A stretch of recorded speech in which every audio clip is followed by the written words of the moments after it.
Welcome to the Bushido Gang. What's up, guys? It's Attack on Samurott, and welcome to my tournament match breakdown against Mysterious M. So this is my match for the NU Open. In case you don't know what the NU Open is, it's basically a tournament on Pokemon Showdown that consists of like a whole bunch of other tiers. All in all, it's just called the Smogon Grand Slam, which consists of all those different tiers. So right now, this is the NU Open. There are other opens right now like RU, UU, and LC. There might be an Uber one coming up soon and maybe an OU one. But again, I decided to participate in this one because I feel like NU right now is very creative and there's a lot you can do with it. And it's also like the most fun for me right now. So yeah. Anyways, my opponent, Mysterious M, is also a World Cup player as well, so that was pretty interesting that I found out like after this game, since he said that he did have a World Cup game. So I was just like, wow, this is actually gonna be a pretty fun series of games. So I was pretty excited about this one. But anyways, before we actually dive into this game, make sure to leave a like, comment, and subscribe. Follow me on Twitter, join my Discord Bushido Gang, and subscribe for some more content on the channel. Also follow me on my Pokeamino and check out my Smogon profile. All those links will be down in the description. Yeah, also help me get to 300 subs before the summer hits, or before the summer ends. I would like to hit that goal, and I'll try to do something when we hit 300 subs, so just be on the lookout for that.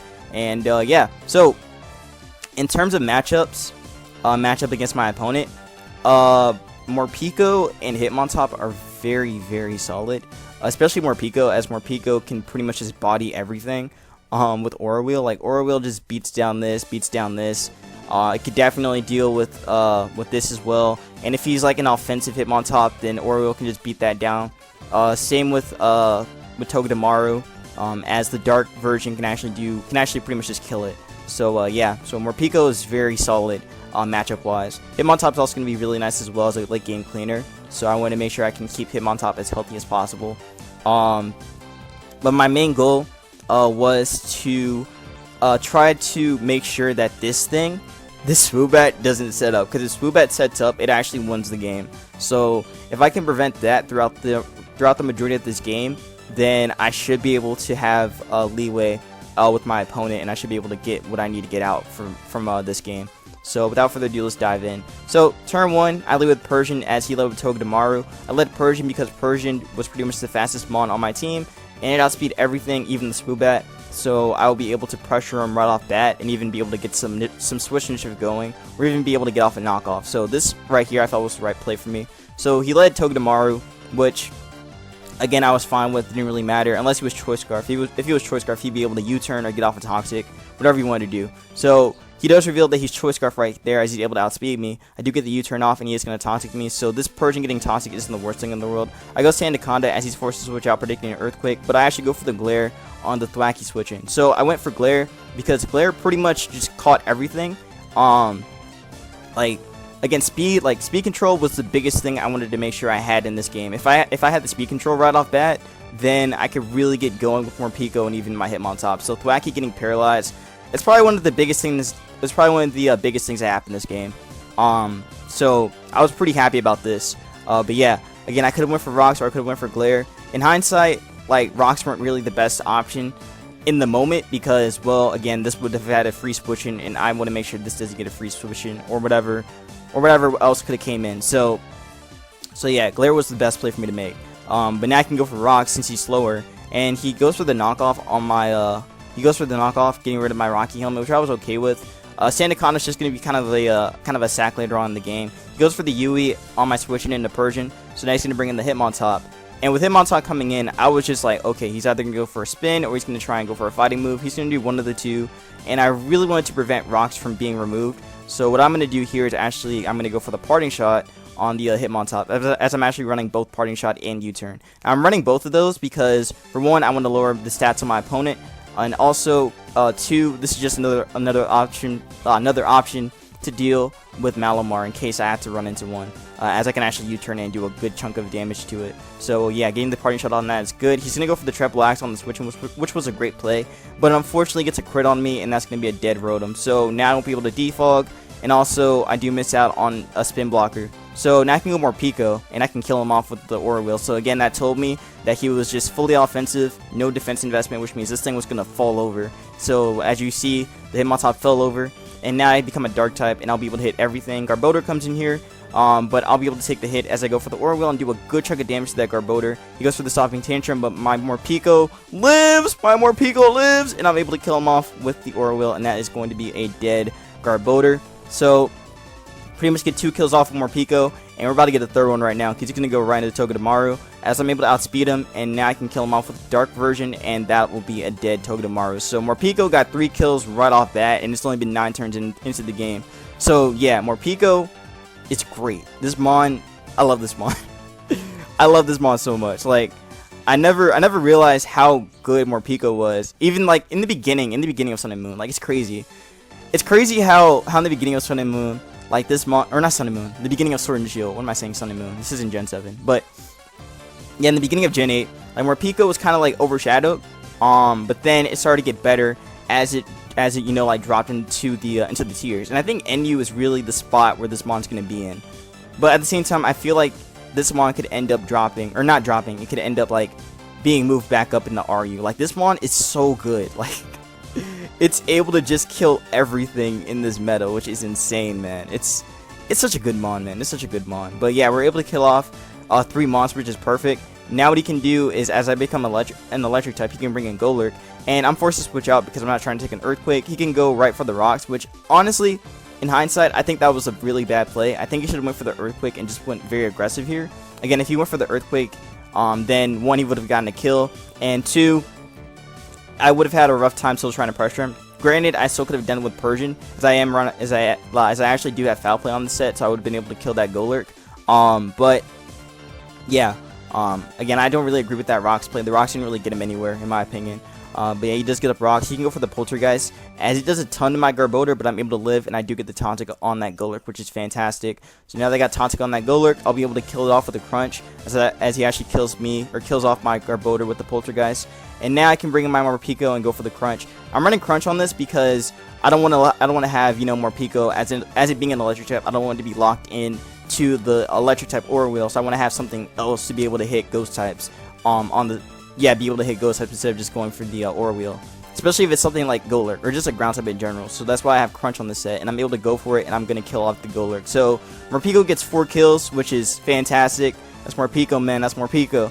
He brings in Thwacky, as I can go into Persian right now and be able to take whatever hit he goes for. Goes for the Woody. I take the Woody, and now what I can do is go for the U-turn here and be able to keep my Persian, because I actually want to keep it just enough for the Swoobat and just put it in range. Just keep it low. So he's going to go for the UE on my Sandaconda, and now Swoobat's back in here. So this is where Sandaconda is actually going to be important here, and kind of a sack as well. I kind of had it as a sack, but pretty much I'm going to utilize it and go for the Glare on the Swoobat, which means that now that means that now 2 things happen. I outspeed with the Morpeko, and I also outspeed with a Hitmontop. So this is perfect. I'll be able to pretty much kill off this Swoobat now. So he can go for whatever he wants. I go into Persian here, as he's going to go for the Roost and keep himself healthy. But in this position, there really isn't much he can do, as again, I have way too much pressure going on. I go for the Foul Play, as he's going to get paralyzed there. So now what I do is I actually go for the Parting Shot. And I actually didn't realize this, but if you go for Parting Shot on a Swoobat, it actually takes it down to -2 because of its simple ability. So it's going to be at neutral now, which is perfect. And now I can bring in Hitmontop, as he's going to go for the Roost right here. So now that my Hitmontop's in here, I can pressure him with the Triple Axle, as I go for 1 hit, but I don't get the other 2. So he's going to go for the Sword Power, but my Hitmontop lives because I have some investment in Spadef, and I'm able to kill off that Swoobat with 2 hits, and that is a dead Swoobat. And Hitmontop takes the game with the Mach Punch, and that is G freaking G. So that is going to be game 1. And yeah, again, overall, I definitely had the matchup. Like, again, Morpeko was just super threatening to him. There really wasn't much he could have done. Again, I really think he should have been aggressive with the Golurk. Had he been aggressive with Golurk, he might have been able to do something differently this game. Same with the Swoobat as well. Well, I mean, then again with Swoobat, I don't think there was really much he could have done to like prevent it from, or I mean, I'm trying to see what he could have done differently. With the Swoobat, I feel like I don't know. Again, if he's running like Sword Power and Heat Wave, he definitely could have bodied me. He would have been able to beat down my my Persian and everything else. So I don't know. I think he should have prioritized Spoobat more this game. If he had done that, then he might have been able to get something going. But pretty much my Persian was able to prevent that pretty nicely. And yeah, so that is going to be game 1. So shout out Morpeko for getting 4 kills and him on top of finishing the game like I said it would do. So yeah, that is going to be game 1. I will move on to game 2, so I'll be right back in a second. Alright, so here is game 2 against Mysterious M. So basically our game came down to a best of 3. So pretty much if he can win this game right here, then we'll move on to game 3. So yeah, so my team I actually got from the forum, or from the Smogon forums, by this guy named Home and Confirmed. Originally on this team he actually had an Ndidi, but I was just like, but Ndidi got banned, so I had to use a different alternative. And Kadabra is a very good alternative. It's probably the best psychic, honestly. Like, I don't want to, like, honestly, I think it might be better than Mr. Mime to some extent. Like, Kadabra is strong. That's a very, very strong mon in this meta. Mostly because, you know, we lack the psychic types that we lack like good psychic types in this meta.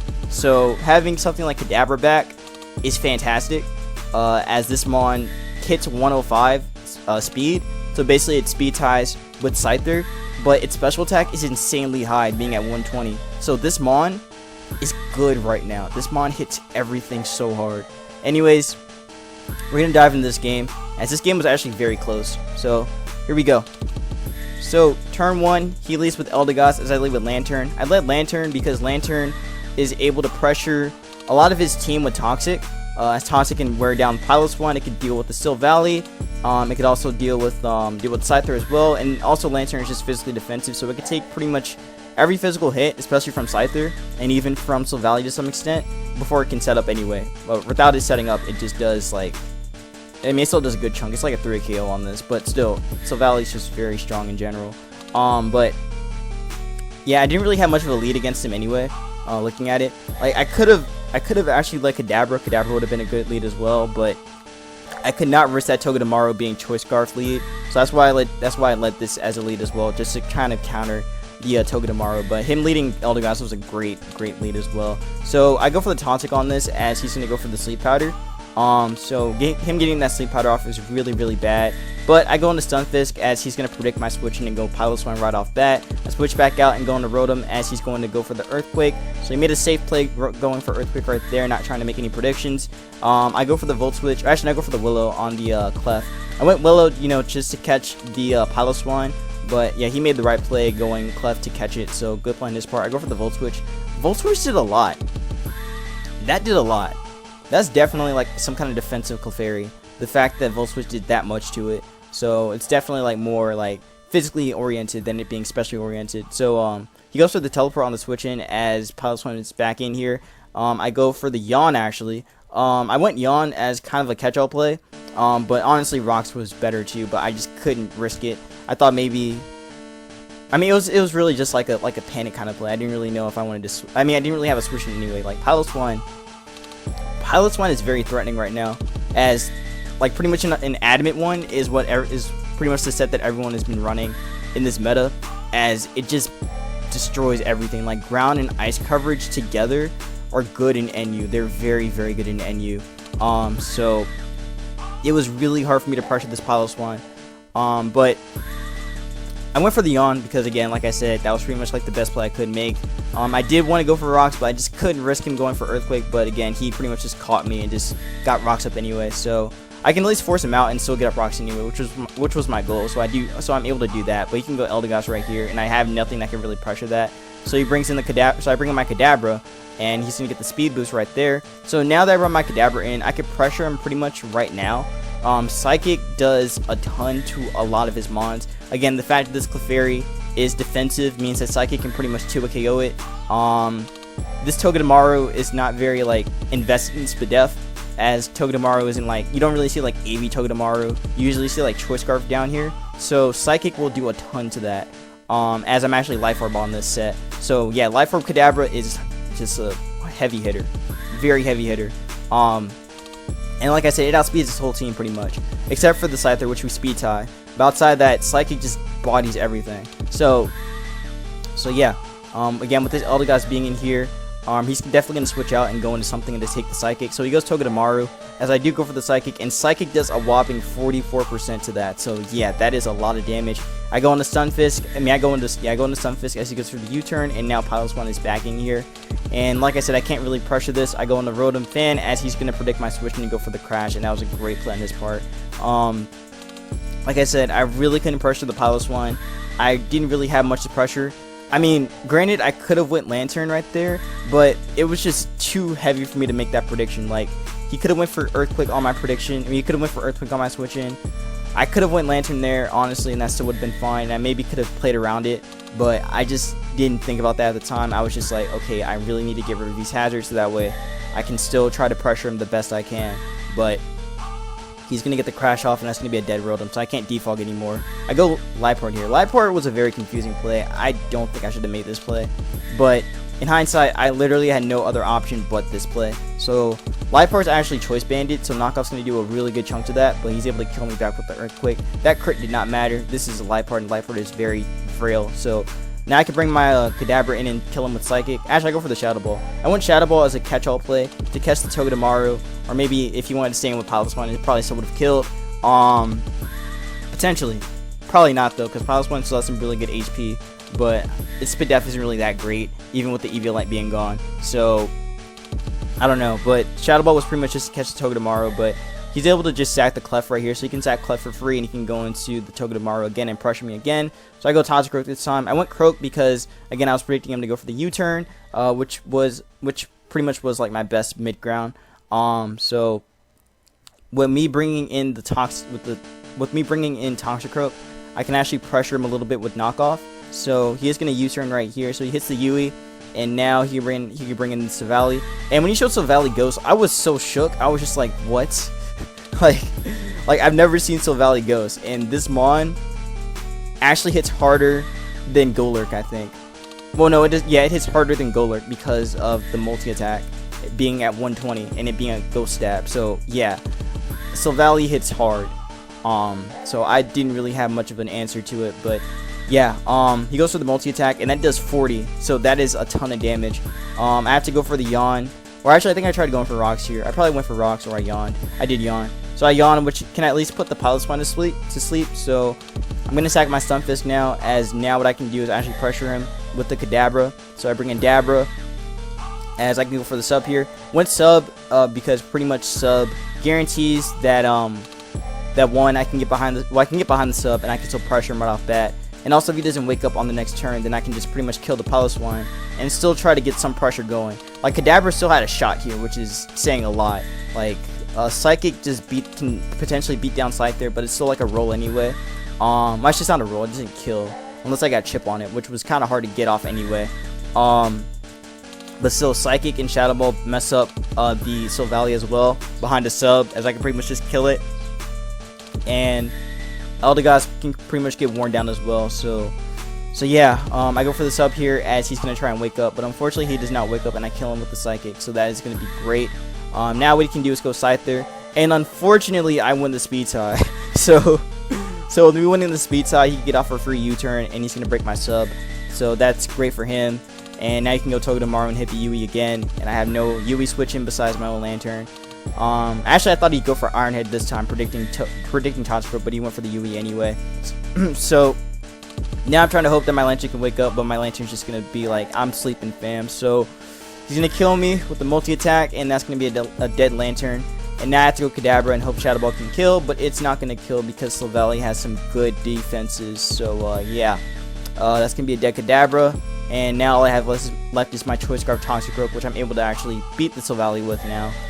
But I can't do anything else. He goes Togedemaru, goes for the Yui, and now he's going to sack out the Scyther. He's pretty much playing it safe at this point because he knows he can win with Togedemaru at this point. So he's pretty much just going to try and wear me down with the Eldegoss and put me in range to where Iron Head can kill comfortably. So yeah, again, that was a smart play on his part, putting me in range. but there was nothing I could really do against this Eldegoss anyway, and that's pretty much going to be the game. So, yeah. Again, this was a pretty rough game. Especially that Piloswine. Like I said, there wasn't much I could really do to pressure it. Like, really, there was not much I could do. Piloswine just hits. It's just a very, very aggressive mon right now. Like, maybe leading Lantern wasn't the best option. I could have led. Honestly, I had no lead. I had no lead against that Piloswine. Like, Piloswine just kills everything on my team. And same with Silvally as well. Like, those two together just hit incredibly hard. So, regardless, I had no answer against this thing. Maybe Liepard could have been a good lead, and I could have just knocked it off turn 1. Maybe that would have been a better lead for me, but honestly, I just didn't know what to do. So, or I just didn't know who was the right lead. But I felt like Lantern was, and I made the play I did. But if I had to do this game again, I probably would have just led Liepard, and I would have tried to pressure him with knockoff right off bat. So yeah, because actually Liepard would have been good, because it still would have outsped, or still outspeeds everything else, and knockoff can just pressure everything. So yeah, I think hindsight, this was the better lead. Anyways, yeah, I should have just led Liepard instead of leading Lantern. But again, I just was kind of thinking from a more defensive standpoint of just, again, him leading with with just him leading like something, or leading Togedemaru. But again, he caught me, so that's gonna be that. It was a good game though, still a good game. So now that he won game 2, let's dive into game 3. So give me a second. Alright, so here's game 3. So game 3 against my opponent, Mysterious M. This is the last game to determine who can move on to the through the NU Open. So my opponent has a very cool looking team. That's Scyther, that Magneton, especially Magneton. Magneton is a very interesting one. Unfortunately, just like Magnezone, it doesn't have coverage to deal with steel types anymore. As you know, Hidden Power Fire and all the other hidden powers are gone now. So because of that, Magneton is not as big of a threat as you'd think it would be. Because if it was, then it would have been able to trap my Ferris Seed, and it would have been a very big deal. But unfortunately, HP Fire is gone, and so are the other HP Fires, or and so are the other hidden powers. Wishy-Washy is still a pretty defensive. It's a pretty interesting defensive mon. The fact that they can just take hits very well and just be able to still get pivots off too is pretty interesting for this mon. Yeah, the one mon I really had to worry about was Sock and the Scyther. Those two together are very strong, so I had to play off that, and I also had to play very aggressive with my Kadabra, as my Kadabra is going to be one of my win cons for this game. So without further ado, let's actually dive into this match. So turn 1, he leads with Wishy-Washy as I lead with my Hitmontop. I led Hitmontop because Hitmontop actually pressures a lot of his team anyway with the Tekken Top set, as Fake Out plus Mach Punch are very, very strong against him. He doesn't really have much fighting coverage besides Scyther. So outside of Scyther, fighting is just strong against him. It's very, very strong. So I had to play off that and just try and break down his walls as much as possible with the Hitmontop. So that's what I'm gonna do. That's what I'm gonna try and do throughout this game. I'm gonna fake him out, just get some chip on him, as again he's defensive, so he can take the hit very well and be able to get some lefties going. So I go Ferris Seed right now, as he's gonna go for the Scald on my switch in, and he does get the burn as well. The burn kind of sucks, but it's not like the worst thing in the world. So what I really want to do with my Ferris Seed is that I need to get Hazards up. If I can get Hazards up, then I can really start pressuring a lot of his defensive mons. Again, pressuring these 3 together, getting those Hazards up is really my goal with Ferris Seed. So what I'm gonna do is actually go for the Leech Seed as he goes into Skunk Tank. Hindsight, I probably should have went for Rocks, but I think Leech Seed was a good mid ground anyway, as I'm able to get some chip going on something and able to just get some chip going on something. That's really what my main goal was. So now he's going to switch out and go into Sock, as he's going to predict my Skunk Tank. So that was a great play on his part. He goes for the knockoff like I predicted. I really had no switching for this Sock, so I had to stay in here, and he knew that, which is why he made the play to predict my switching. But like I said, I was never going to go Rotom. I couldn't go Rotom because Rotom is actually very good against Scyther. So I can't let the one mon that can wall this thing drop. So I had to keep it healthy. So with him going for the knockoff, he gets a crit, which doesn't really matter too much, as my Skunk Tank is more like a Spadef one anyway. So regardless, this would have done a lot of damage anyway. But he is gonna knock off my boots, which means I can't defog. But I get rid of his scarf. Now let me tell you something. Let me tell you something about corrosive gas. Corrosive gas is basically a poison knockoff, but it also works on steel types as well, which is very aggressive, which is a very good move, honestly, a very great move. But yeah, being able to get rid of the choice scarf is going to be fantastic because now my road is going to be able to outspeed him, and so is my Kadabra as well. So this getting knocked off basically is pretty much the turning point for this game now. So he's gonna go for the rock slide on my switching into Rotom, which was a great play on his part, predicting it. Now he's gonna go on the wishy-washy as I go for the willow and miss. Oh, actually, I don't miss this one. I know I missed another one at some point in this game, but I'm gonna go for the volt switch as he's gonna bring in the skunk tank. So great play on his part for bringing that in. I go into my Hitmontop. I go into Hitmontop as I'm able to actually pressure him with close combat, or even just get some fake out damage going. So I'm actually gonna go for the fake out as his wishy-washy is getting more and more worn down. So at some point, I'm actually going to be able to close combat that and be able to kill it. So I really need to wear down this wishy-washy as much as possible. So that's really my main goal. So I'm going to go Ferroseed as he's going to go for the U-turn. So he's going to U-weed out, get chipped with even more, and now Sock comes in. So now what I need to do is get up rocks, as I'm able to live the close combat with my Ferroseed, and I'm able to still get up rocks, which is great. That's literally the best outcome that could have happened right here. Getting those rocks up is the changing point for this game, as I'm able to just pressure everything now. Now with those rocks up, rocks are going to be able to pressure the skunk tank, pressure the wishy-washy, pressure everything now. So now he's going to just sack the Sock as I go for the dazzle. I went for the dazzle because it pretty much caught the skunk tank as well, as it would have been able to pretty much kill it, and it also just caught everything else too. So literally this was the best play I had going for that. So now skunk tank can come in here as I switch out and go into Hitmontop as he goes for the defog like I predicted. Again, I didn't really have much else to go off that. I kind of just had to take the defog anyway and just go off that.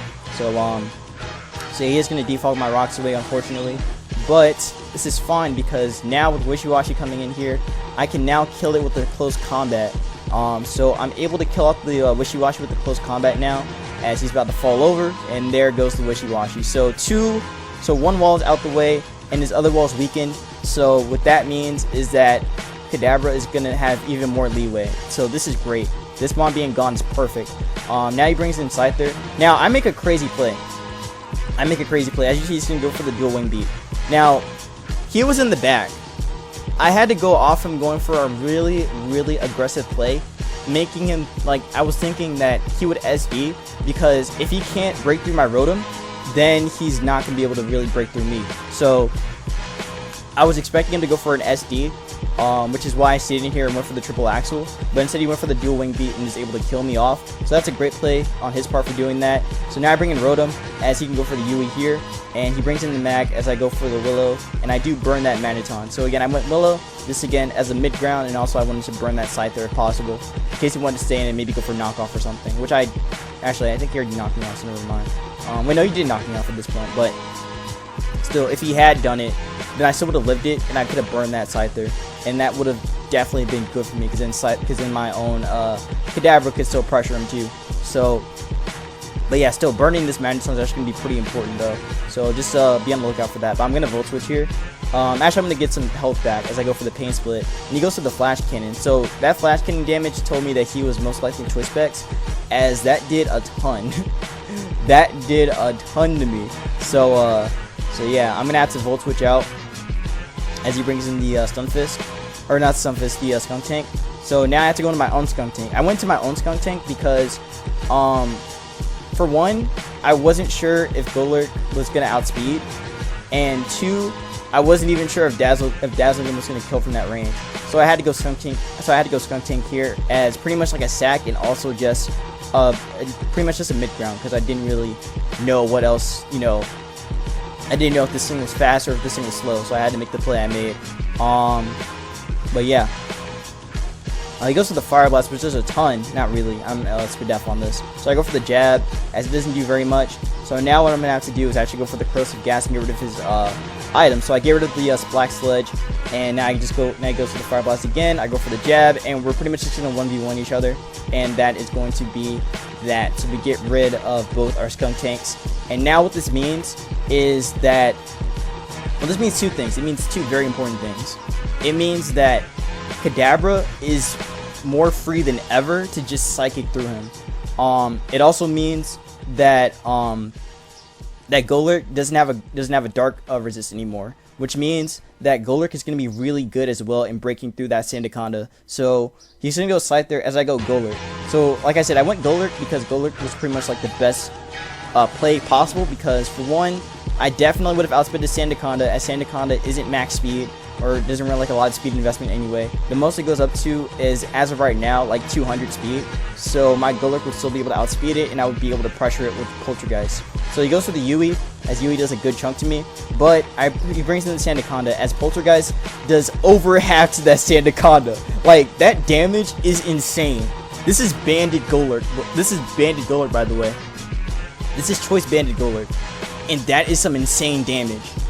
That is insane. Like, Golurk literally did half to a defensive Sandaconda. Like, just peep this. Just peep this.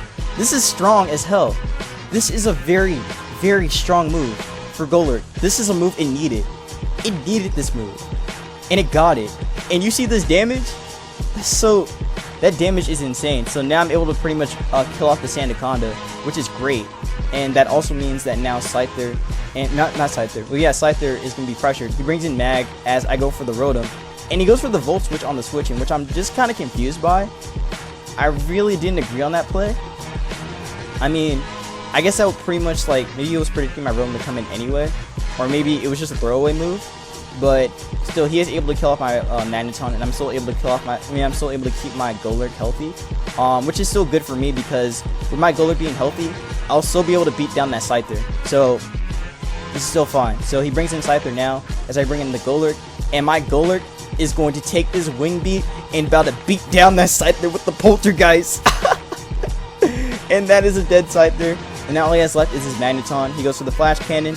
And my Zam is, or not my Zam, my Kadabra is Sash, so I'm able to knock him off, make sure that I can still take the Flash Cannon, as I do take it, and now I can just kill him off with the Psychic, and that is the game. That is the freaking game. So, this was a good series.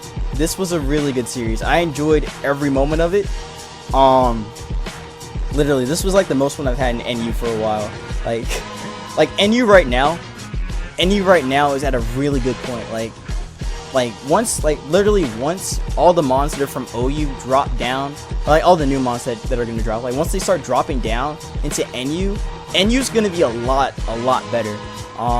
Especially with all those new tools that these new mons got, like it's going to be a good time, man. It's going to be such a good time, and even better tournament games too. But yeah, I enjoyed every moment of this game. This game was just fun. This game was just fun for me. But yeah, I wasn't sure if Psychic would actually kill that Magneton, which is why I made the play to knock it off first. Again, I was Sash, so I would have lived any hit anyway. But yeah, I think knockoff was pretty much like the best play I can make, as Kadabra does not have, like fighting coverage, so it can't beat down Magneton without, like some kind of residual hit or something. But yeah, Psychic was able to kill that without a Life Orb, and that pretty much, ends the game. So yeah, that's gonna be that. So that is my round 1 match for the NU Open. So if you guys did enjoy, make sure to leave a like, comment, and subscribe. Follow me on Twitter, join my Discord Bushido gang, and subscribe for some more content on the channel. Also follow me on my Pokeamino, and check out my Smokeground profile. All those links will be down in the description on this. Again, let me know what your guys' favorite moment in these games were. I definitely say that it was there were so many good moments, honestly. I'd probably say the Poltergeist on the Sandaconda. That was just flames. That was just so flames. For this game anyway. And then game 1 was just, more Pico going off. More Pico went off, man. Seriously, those mons are underrated, man. You guys gotta use more Pico. That mon is great. Alright, I'm done talking. Be safe, wash your hands, and peace out.